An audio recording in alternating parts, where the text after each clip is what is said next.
Okay, if you saw in my last video, I compared the Kubota, the Bobcat, and the cat, and basically I decided to buy a cat.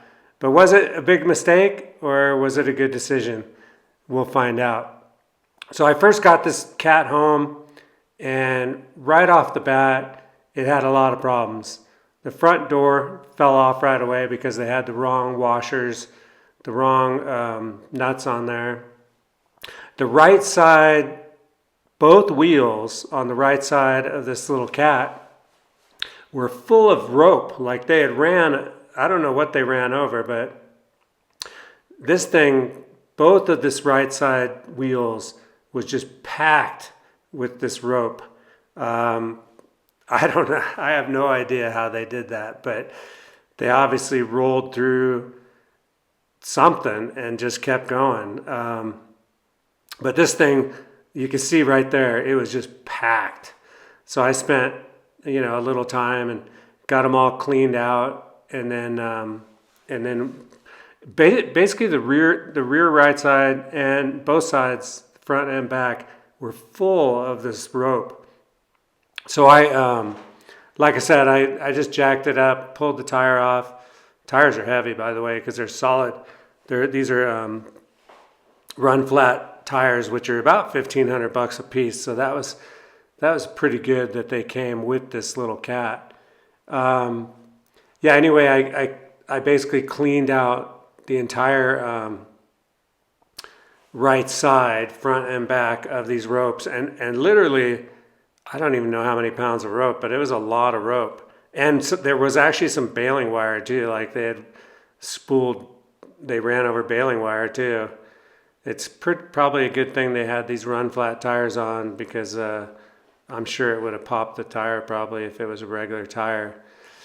But yeah, basically I first did the back outside, and then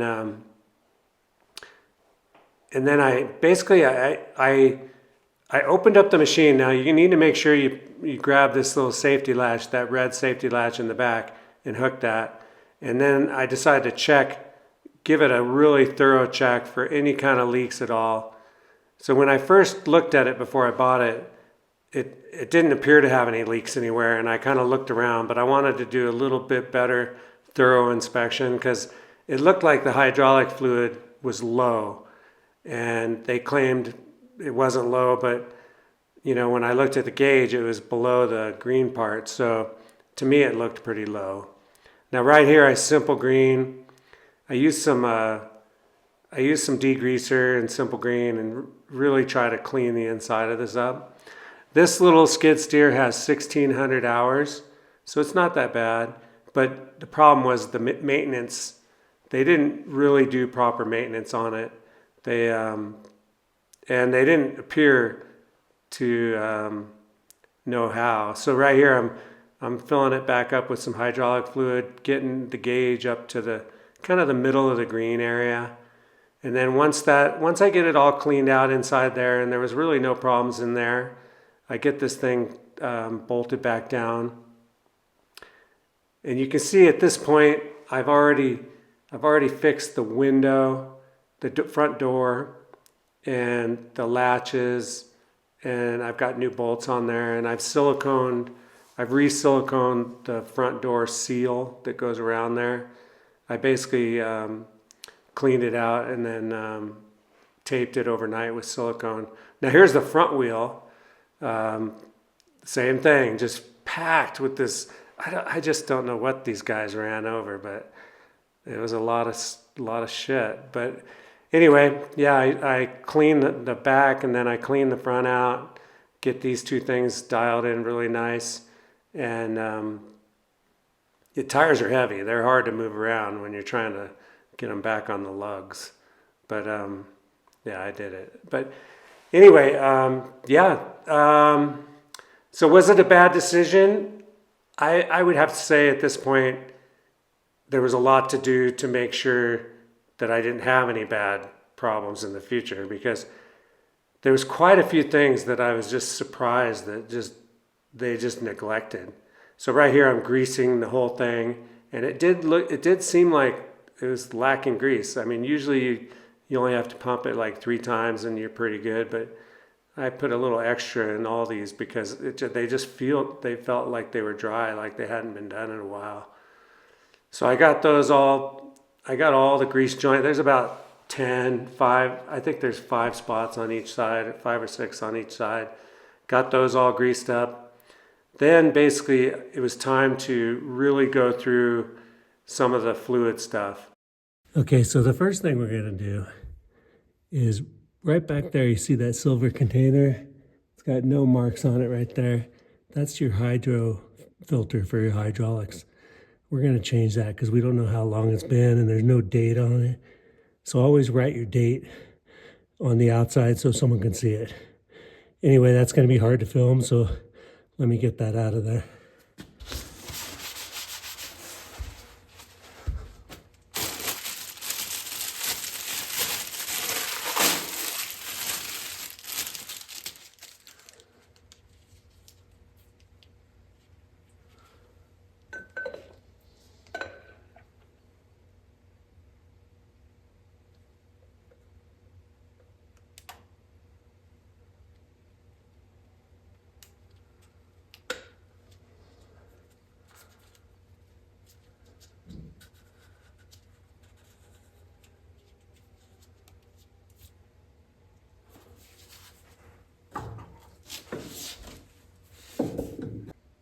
You can kind of see it.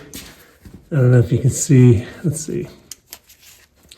You see that filter right there? It's got black marks up there, factory black marks, lining up the filter housing to the upper housing. And you kind of want to make sure that that kind of lines up. Now we're going to write the hours right on the outside of that container. And in my case, I've got 1611.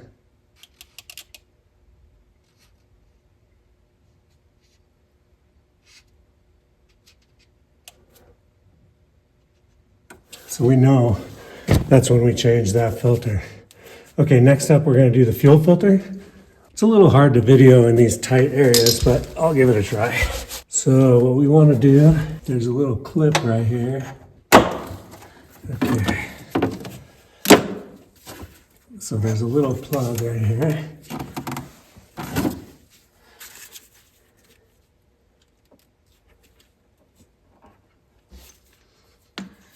And we're going to try to unplug it. Okay, so we unplug that. Now we can unscrew the filter and then we'll reassemble it. And this filter wasn't even tight at all, which is kind of weird. And there's no marks on it to say when it was changed or anything.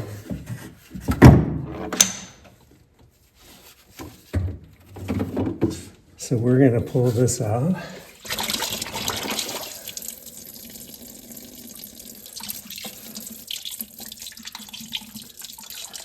I'm going to put a rag up here.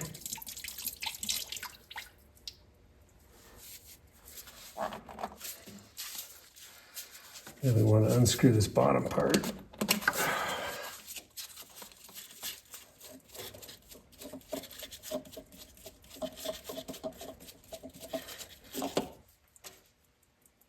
And this is what catches your water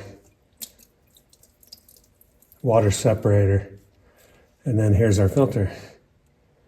So we're going to leave that filter down in there. We're going to clean this off and then reassemble this. Here's our new filter. Oh, good thing it was in plastic. Okay, we're going to clean this off. Yeah, you can see there is an O-ring right there. You don't want to lose that O-ring.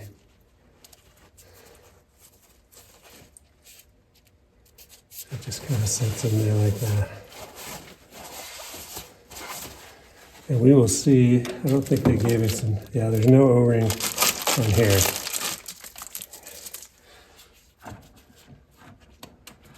And there was no one on the bottom of that.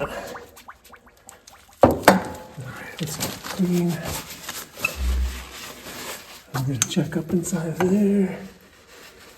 So there's a little grime around this rim.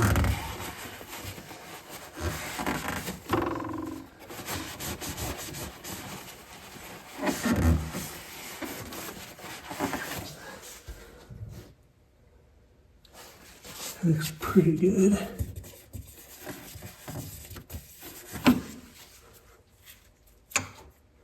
Now sometimes there's another filter, an inline filter, but on this one it doesn't have one, so we don't have to worry about that. Okay, first thing we're going to do is reassemble this bottom piece. And we don't want to drop it in the bucket. I'm going to put this on back on first.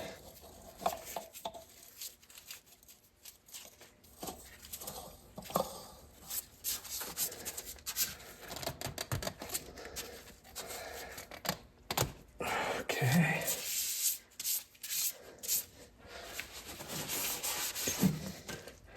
Now some guys, they'll fill up their filters first with some outside gas, but I prefer my gas all run through the filter. So what I like to do is go ahead and install this, and then what I'll do is turn on my key. Turn on my key and let the pump fill it up.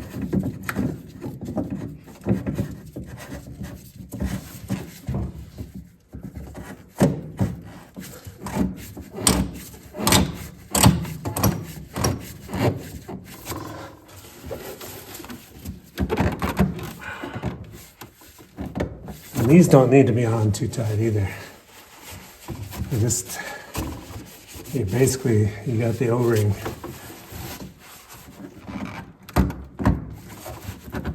That's about as tight as that'll go.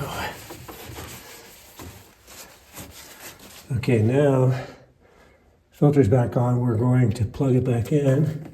So we got our little sensor down here.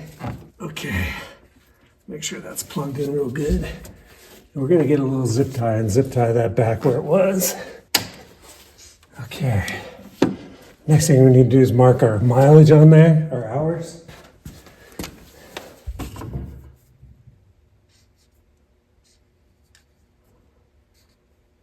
Sometimes it's good to put the date on there. So it's, what is it? January, February, March. So you have 3/30, 26. Okay. Now, before we get too far, we're going to go ahead and change this crankcase. I don't want to warm up the motor too much and check these things before I change the crankcase filter. So let's do that next. Okay, there's really no way to film this, but back in there, like right back in there, what you cannot see, there's a crankcase filter that no one ever changes because it's hard to get to. And here it is right here. We're going to, because this thing's had 1,600 hours and the maintenance from the previous owner really was not good at all, we're going to make an effort to change that. I'm not going to be able to film that because it's so far up in there you just can't see it. So right now I'll get that done and then we'll go over everything I've done on this machine. Okay, so let me go through what I've done to this machine since I bought it. So as you saw in the beginning, the left side of the skid steer, the tires were wrapped up in rope, so I had to pull both tires off and detangle all the ropes in there. The front windshield, or the front door, wasn't on when I got it, and they lost all the bolts, and the rubber seal was coming off.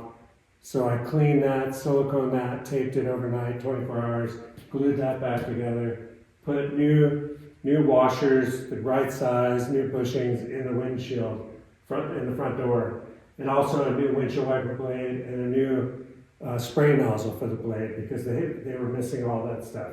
So the next thing I did, and I've got this marked. So when I first removed this air filter, that was what I was really disappointed in. I've marked that, but you can barely see it. I actually ordered some silver markers to mark these black things. So when I first took off the air cleaner and pulled the filter off, there was only this outside filter, and there's supposed to be an inner filter. Like, let's see. So you can see this inner safety filter has to be on there because if anything bypasses this filter, you want to have that safety filter in there. So basically, they had this outer filter in, but no inner filter. So that was kind of a bad sign. Like, that started to tell me that these guys did not maintain it like they said.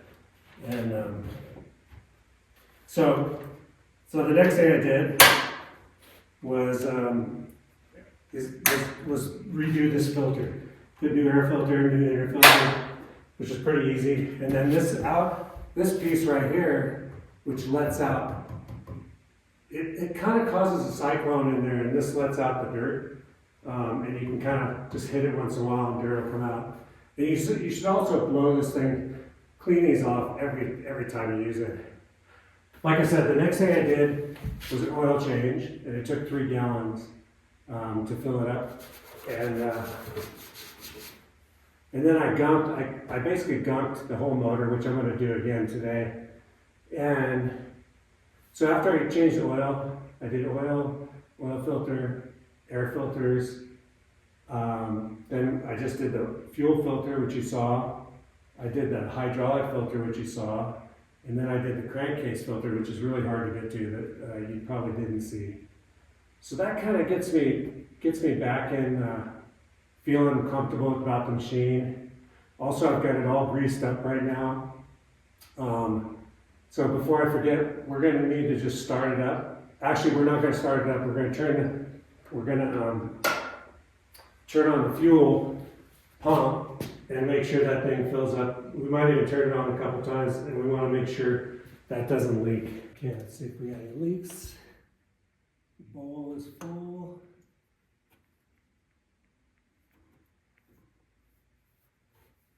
No leaks there. We're not going to know about our hydraulics until we start it up, but yeah, she's looking good. Let's go ahead and fire it up.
Okay, after everything was serviced, it was time to see how this thing worked. And basically, I bought this machine just for doing up on this mountain and other things, of course. I mean, I have a lot of attachments that I can use with this machine. But basically, one of the reasons I bought it was it's stronger than my I have a Bobcat Toolcat that has a bucket on the front, but it really doesn't have the same strength in the arms or the pushing power to be able to move mountains. And you can see this little mountain that I'm cutting out here. So I'm cutting a pad up on the side of this mountain. And basically what I do is I go up there with my excavator and I cut the side of the cliff, and then I try to push it with my excavator, push all this dirt out to where you can see this little skid steer going. But it's really hard to do with the excavator, and you really need something like this to be able to move a lot of dirt. So this was basically what I bought it for. And I'd have to say, this pad is really rocky, so there's just a lot of rocks in here. You can see it even has trouble scooping sometimes because it's just hitting a lot of rocks. But other than that, and that's really not the fault of the skid steer. It's just a rocky pad up here. But basically this little machine did pretty good. That whole little pile right there, I probably didn't spend more than an hour getting a lot of that pile moved off this little hill. And I'd have to say everything worked really well. The cab is really nice. It's got air conditioning, heating. It's got a stereo. It's a little bouncy, but that's mainly because when you hit any rocks on this pad, you're gonna give it a little bounce. But I started getting used to it actually, and I really liked the way it worked. You don't really, when you go to scoop, you don't have to, you can do it a little bit slow and make sure your blade is kind of digging in before you hammer it in there. And I started getting a little bit smoother with it. So it's just a little bit of practice, but the cab was actually very comfortable. And I'd have to give this skid steer a thumbs up for now. It was really good to get the maintenance back under control. It really seemed like it was a good solid machine that was just a little bit neglected. And if you spend the time and take care of your equipment, it'll last a long time. So yeah, I was pretty happy with it. All right, what are my thoughts about the Cat 262 D3? The previous owner, like I said, they didn't do good maintenance on it. But now that I've kind of gone through all the filters and changed all the oils and fuel filters, cabin filters, just everything, it's just what I needed for up on this mountain. Now, of course, it's a little rough ride up here, but it's not the skid steer's fault. It's just all these rocks that are up here. But otherwise I'm very pleased with the machine, and hopefully I'll get a lot of years out of it. Anyway, thank you very much for watching. Please subscribe, like the video, and I'll see you next time. Later. There he goes, it's a working man.